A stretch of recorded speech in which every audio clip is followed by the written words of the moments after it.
ನಾವದಗಿಯಲ್ಲಿ ಗುರುಪಟ್ಟಾಧಿಕಾರದ ದ್ವಿತೀಯ ವಾರ್ಷಿಕೋತ್ಸವ ಸಂಭ್ರಮ.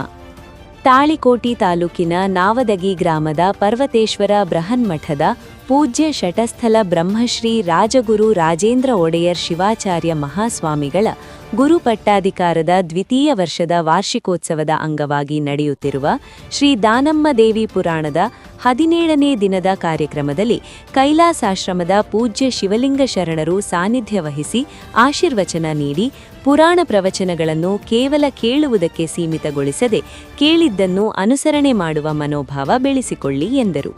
ಶ್ರೀಮಠದ ಪರಮಪೂಜ್ಯ ಶಟಸ್ಥಲ ಬ್ರಹ್ಮರಾಜಗುರು ರಾಜೇಂದ್ರ ಒಡೆಯರ್ ಶಿವಾಚಾರ್ಯ ಮಹಾಸ್ವಾಮಿಗಳು ಸಮ್ಮುಖ ವಹಿಸಿದ್ದರು.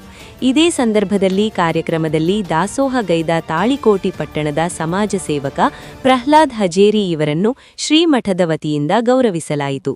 ಕಾರ್ಯಕ್ರಮದಲ್ಲಿ ಸಾಹಿತಿ ಬಸವರಾಜ್ ಗೊರಜಿ, ಗುರಯ್ಯ ಶಾಸ್ತ್ರಿಗಳು, ಪ್ರಭುಲಿಂಗಯ್ಯ ಹಿರೇಮಠ, ಪುರಾಣಿಕ ವೇದಮೂರ್ತಿ ರಾಚಯ್ಯ ಹಿರೇಮಠ, ಗ್ರಾಮದ ಗಣ್ಯರು, ಹಿರಿಯರು ಹಾಗೂ ಶ್ರೀಮಠದ ಭಕ್ತರು ಅಪಾರ ಸಂಖ್ಯೆಯಲ್ಲಿದ್ದರು. ಕಾರ್ಯಕ್ರಮದಲ್ಲಿ ಪರಮಪೂಜ್ಯ ರಾಜಗುರು ರಾಜೇಂದ್ರ ಒಡೆಯರ್ ಶಿವಾಚಾರ್ಯ ಮಹಾಸ್ವಾಮಿಗಳಿಗೆ ಗೌರವ ಸಮರ್ಪಣೆ ಸಲ್ಲಿಸಲಾಯಿತು. ಬರದಿ ದೇವು ಕೂಚಬಾ. ಒಂದು ರಸ ಬರ್ತದ, ಅದು ಯಾವ ರಸ ಅಂತ ಕೇಳಿದ್ರೆ ತನ್ಮಯನಾಗುವಂಥದ್ದು, ಅದೊಂದು ನಿಶ ಆಗುವಂಥದ್ದು ಅಂತ. ಆ ರಸದ ನಿಶದಲ್ಲಿ ಒಂದು ಕಂಡ್ರೆ ನಿದ್ದೆ ಆಗ್ತದಂತಿಲ್ಲ. ಅದು ಎಲ್ಲಿ ತಣ್ಣೀರನಾಗ್ಯದ ಅಂತ ಕೇಳಿದ್ರ ಆ ಮೇವು ನೀರು ಅರಗಿಸಿಕೊಳ್ಳುವಂತ ಅಮಲಿನೊಳಗೆ ಅದು ತನ್ಮಯನಾಗ್ಯದ ಆ ಹಸು.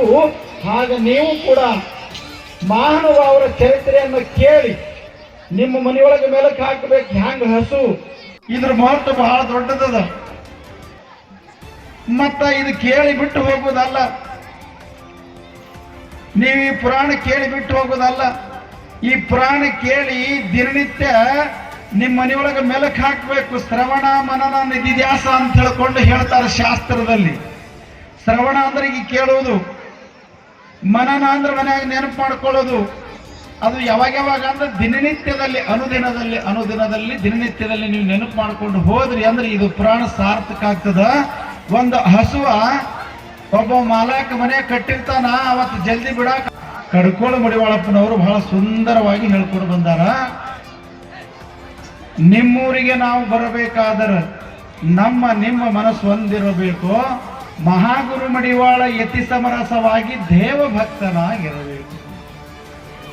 ಏನು ದೇವರಾಗ್ಲಕ್ಕೇನು ಸದ್ಗುರುನಾಥನ ಸಾಮರಸ್ಯವನ್ನ, ಪರ್ವತಲಿಂಗೇಶ್ವರ ಅಲ್ಲಿ ಇರ್ತಕ್ಕಂಥ ನಿಷ್ಠೆಯನ್ನ, ನಮ್ಮ ರಾಜೇಂದ್ರ ಒಡೆಯರಲ್ಲಿಟ್ಟಿರ್ತಕ್ಕಂಥ ಭಕ್ತಿಯ ಸಾಮರಸ್ಯ ಬಂತು ಅಂತಂದ್ರ ಮನುಷ್ಯ ಮಹಾದೇವ ಆಗ್ಲಕ್ ಬರ್ತದ, ನರ ಹರ ಆಗ್ಲಕ್ ಬರ್ತದ. ಇದು ಗುರುವಿನ ಕೃಪೆಯಿಂದ.